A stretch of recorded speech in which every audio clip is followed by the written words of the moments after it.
Ouais, tu peux t'asseoir et tout. Tiens, vas-y, tiens, assieds-toi. Bon, alors, monsieur Ziké, d'abord, comme ça, hein. Zikia Ziké, c'est Zikia. Ah, il est jeune, Ça hein. vient d'où, quelles sont les origines de votre prénom, votre nom? Ben, il avait cette gueule-là, hein, quand je l'ai rencontré, c'était ça. Hein. Ouais, c'était cette tête. Oh là là. Il y a beaucoup de bobines, là, dans votre machine, là, parce que... Comment dire? C'est un hasard. C'est finalement un coup de bol pour moi, mais un complet hasard. Ziké venait de terminer Oro, il venait de le signer chez Hachette. Il avait déjà dans l'idée d'écrire d'autres livres, ça lui plaisait, et il cherchait un secrétaire pour l'assister dans cette tâche. Par hasard, il en a parlé à une copine qui travaillait dans son hôtel, une copine à moi, qui m'a rapporté la chose, qui m'a dit il y a un mec qui cherche un secrétaire. Et moi, je suis allé le rencontrer et il m'a embauché quasiment de suite. Et je l'ai rencontré, disons, un mercredi. Le jeudi, j'étais à Barcelone. Le samedi, j'étais au Maroc et c'était parti, quoi. Donc, en fait, j'ai pas grand-chose à raconter parce que j'ai rien vu, quoi. J'étais embarqué.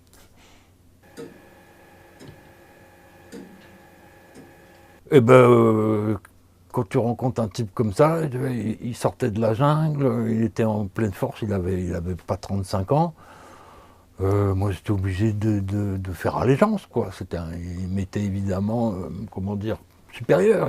C'était évidemment un chef, un grand frère, comme il aimait dire. Et je me suis mis tout de suite sous sa protection. Il y a une scène intéressante. C'est que quand on était en route vers le Maroc, en pleine nuit en Espagne, on s'est retrouvé dans un petit bistrot. Et en Espagne, vous voyez, il y a des comment dire, des jackpots, des machines à sous, avec des petites figurines qui défilent. Et quand on est arrivé dans ce bar, il y avait plein de flics. Et on avait une voiture complètement pourrie, il était évident qu'on allait avoir des ennuis. Et là, il ne s'est pas dégonflé, on est rentré dans le bar, on a commandé, on a bu. Il est allé jouer au jackpot et il a fait 6 fois de suite jackpot. Ce qui fait que les gendarmes, qui étaient suspicieux au départ, ont été admiratifs et on est quasiment partis sous les acclamations. Et ça, c'est la scène qui, moi, m'a emporté, quoi. M'a dit, oh, ce mec-là, il faut que je le suive parce que c'est pas possible. C'est pas possible. Il a d'abord obéi à un désir de sa mère, qui avait rencontré des journalistes, et qui, sachant que la vie de son fils avait été si aventureuse, trouvait là une façon de comment dire, le faire rentrer dans la vie respectable. Écrivain, c'est respectable, c'est mieux que bandit du bout du monde, quoi. Donc pour faire plaisir à sa mère, il s'est plié à cet exercice. En écrivant Oro, il s'est rendu compte que ça lui plaisait beaucoup, que c'était créatif, et c'était un créateur, c'était un type qui adorait l'art, qui adorait la peinture, qui adorait le cinéma. Et à cet exercice, il a pris un plaisir immense, et dès qu'il a terminé Oro, il a voulu continuer. C'est pour ça qu'il m'a embauché. Et ce plaisir, c'est pas en 25 ans, il n'a pas baissé, quoi. Il a passé les 25 années suivantes à chercher, à inventer des nouvelles formes, à essayer de changer de sujet, de changer de genre, d'expérimenter, de faire un conte cruel par ici, une farce par là, un polar, un autre bouquin d'aventure, un thriller. Il a vraiment pris plaisir à ça, à essayer d'être un écrivain. Voilà, c'est là où Kersozon s'écroule. Voilà. Vous en avez déjà vu des comme ça? Voilà. Tu vois, Yves Courrière rigole, c'est gagné, quoi. Vous êtes... Pète l'écran quand même. Hein? Vous en avez tellement mieux qu'on n'en ait pas. Bah, moi, j'étais devant ma télé chez moi. Hein. Enfin, on était à l'hôtel avec un autre comparse qui s'appelle Flaco. Et il faut savoir que quand il a signé Oro avec les gens d'Hachette, Ziké, il a dit je vous préviens, je passe pas apostrophe. Là, les gens d'Hachette l'ont pris pour qui c'est cette brute là, ils croient qu'il va passer apostrophe. Non mais qu'est-ce que ça veut dire? Ils ont dit oui, donc vous inquiétez pas. Et quand Pivot a demandé à ce qu'ils viennent à Apostrophe, ils l'ont supplié. Ils ont dit, vous ne pouvez pas nous faire ça, il y a toute une équipe qui travaille, Apostrophe, vous ne vous rendez pas compte. Et il a fini par accepter d'y aller. Donc, on était dans le sud de la France, avec donc Flaco, lui est parti tout seul à Paris. Et donc on a allumé le téléviseur, et puis voilà, on a vu notre chef, notre patron, là, à l'écran. Et quand Pivot, à ce moment-là, Pivot a lu une lettre de l'ambassadeur du Costa Rica, qui se plaignait de la présence de ce filou, ce bandit, cet aventurier sur le plateau d'une émission aussi respectable qu'Apostrophe. Et là, Flaco et moi, on a ouvert une bouteille de whisky parce qu'on savait que c'était gagné, quoi. La lettre de cet ambassadeur authentifiait toute l'histoire. On savait que ça y est, c'était parti, que les gens allaient y croire maintenant. Et ça ne s'est pas démenti parce que le lendemain, samedi matin, il était dans toutes les librairies, il était sur toutes les lèvres, c'était une explosion, quoi. Et notre statut de mi-clochard qui survivait avec les courses est devenu un genre de rockstar, quoi. Un beau souvenir.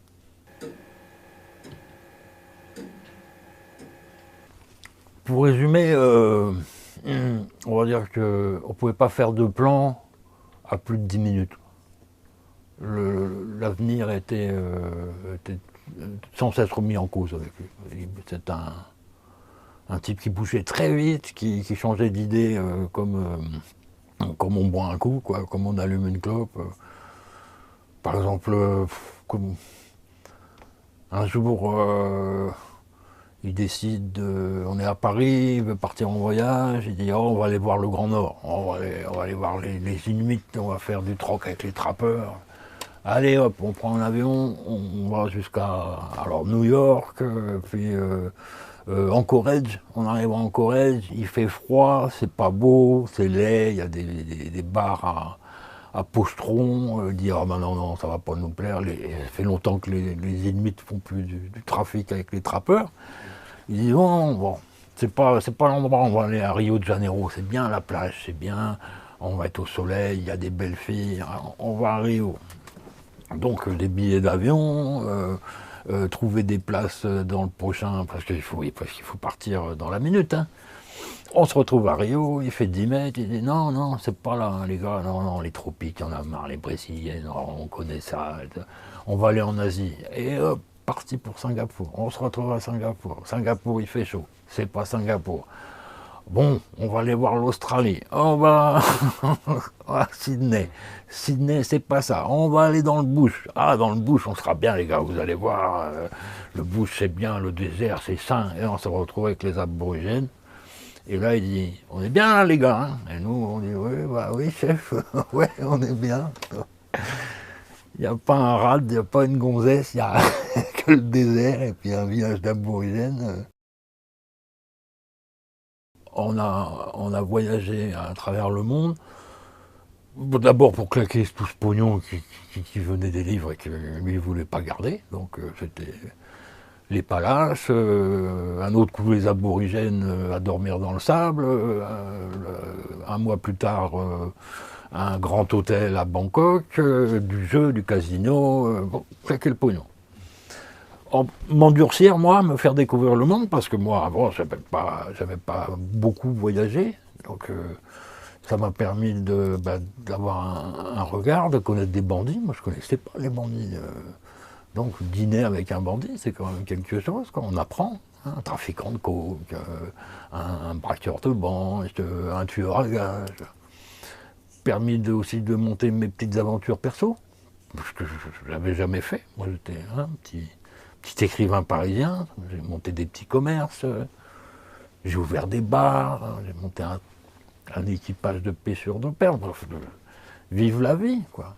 Et une fois, comme fait exprès, une fois que j'étais un peu endurci, l'esprit ouvert à l'aventure, on est rentré vers l'Europe, on s'est mis dans une île des Baléares qui s'appelle Minorque, et là on a écrit à outrance. C'était un génie. Et on m'a déjà posé cette question. Est-ce que c'est vrai? Est-ce que tout est vrai? Et je réponds toujours la même chose. Non seulement c'est vrai, mais en plus il en manque. On n'a raconté que le plus vraisemblable. Je ne dirai rien d'autre sur cette question.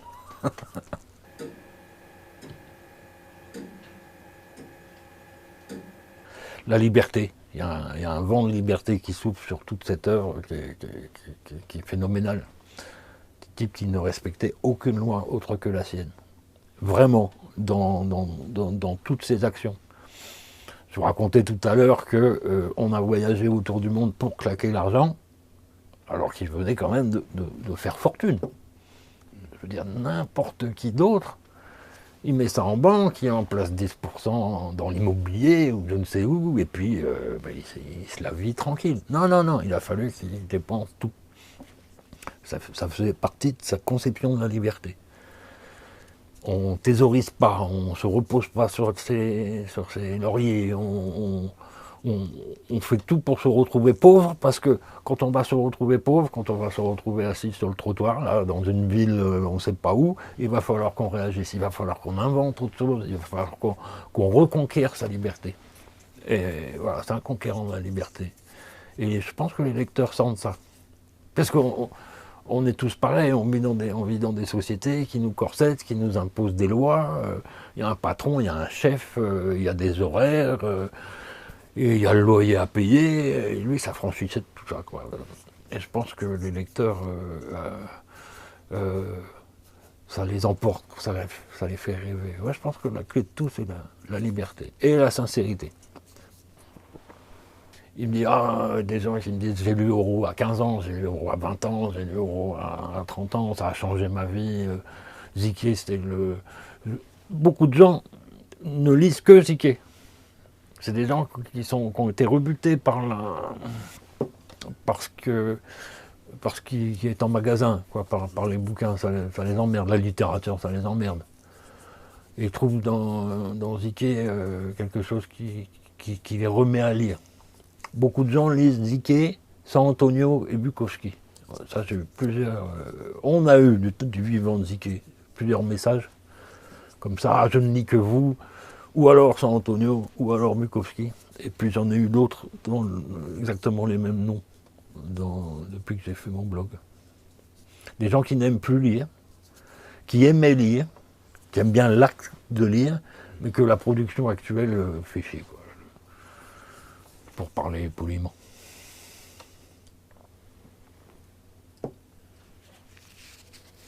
Et je suis fier, à mon âge, de ne rien posséder. Rien. Une paire de bottes, 2-3 jeans, 2-3 blousons et rien d'autre. Et ma survie est pratiquement quotidienne. Elle ne me pose pas grand problème non plus. Et ça va. Ça, c'est vrai, ça, ou c'est Ouais. du, ou c'est Non, du c'est mythe vrai. un peu? Non, c'est vrai. Non, c'est vrai.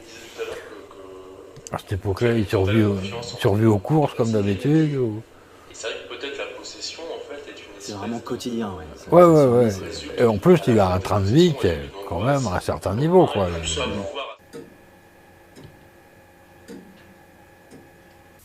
Il m'avait téléphoné la veille. Et c'était une discussion assez étrange.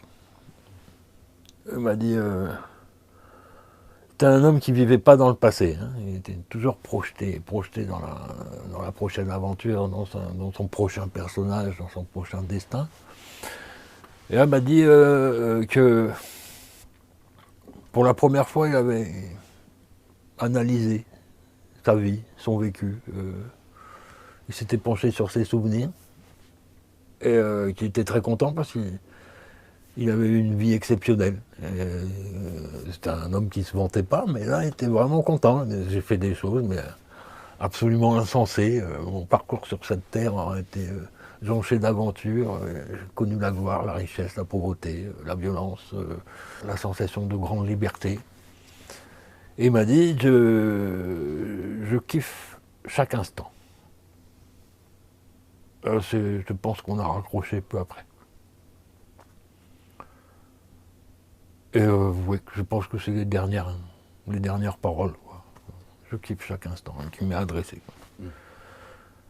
Et le lendemain, j'étais en train de faire la sieste, le téléphone sonne. Et dans cette espèce de sommeil d'après-midi, je sens que c'est pas bon, quoi. Je dis, oh putain, oh c'est pas bon, ça c'est pas bon, c'est pas bon.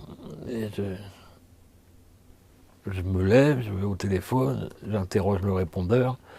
C'est Patricio, le neveu, qui me dit j'espère que je suis bien chez Thierry Poncet, j'ai une mauvaise nouvelle, rappelle-moi quand tu peux. Bon, j'ai rappelé, mais je savais déjà, quoi. Voilà. Si vous voulez me faire pleurer à la caméra, vous n'y arriverez pas. Ah non, mais t'inquiète pas, T'inquiète, non, c'est c'est pas pas le du but. tout le but de la pleurniche. non. Ça tourne? Oui, oui, ça tourne. Bon, tu l'as, ça, hein? Bon. Mais ouais, c'est marrant cet aspect, comme quoi les gens. Et connaissant le bonhomme, tu pouvais te dire aussi, est-ce que c'est pas un coup? Est-ce qu'il disparaît pas? Est-ce qu'il n'est pas à faire son Rastapopoulos quelque part? Mais il n'aurait pas fait ça à ses deux fils. Il n'aurait pas fait ça à sa fille. Et j'aime à penser qu'il ne m'aurait pas fait ça à moi, quoi.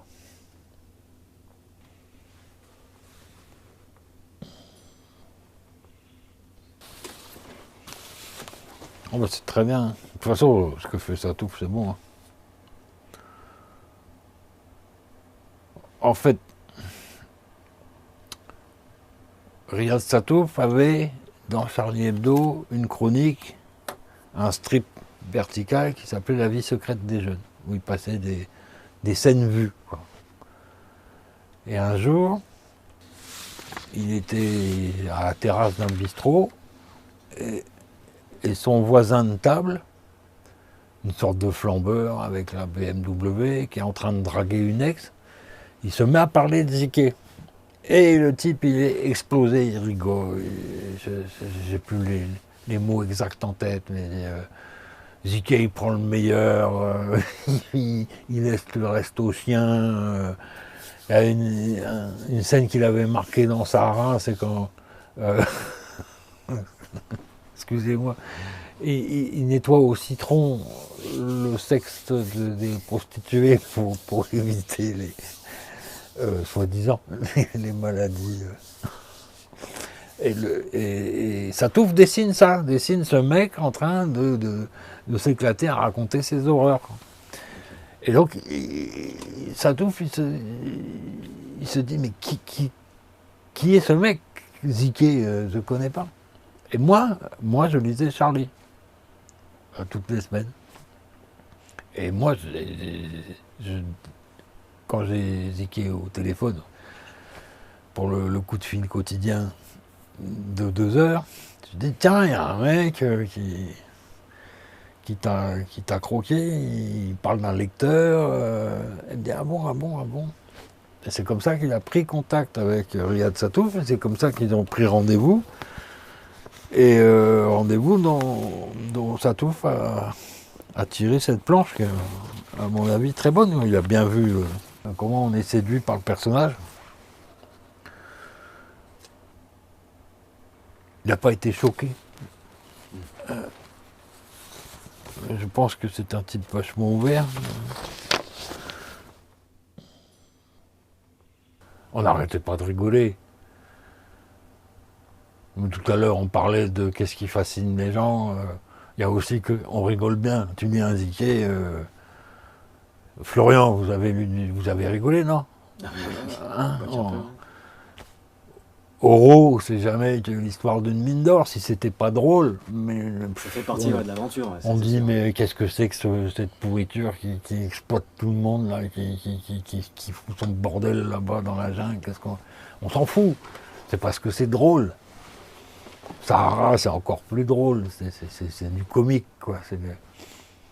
La vision qu'il y a des Tamatchek, elle est vraie, mais c'est vu du côté drôle de la chose, quoi. compteur tourne. Bon, Ça commence à faire cher. Et tu peux continuer. vous allez vendre la voiture avant de partir. Merci beaucoup.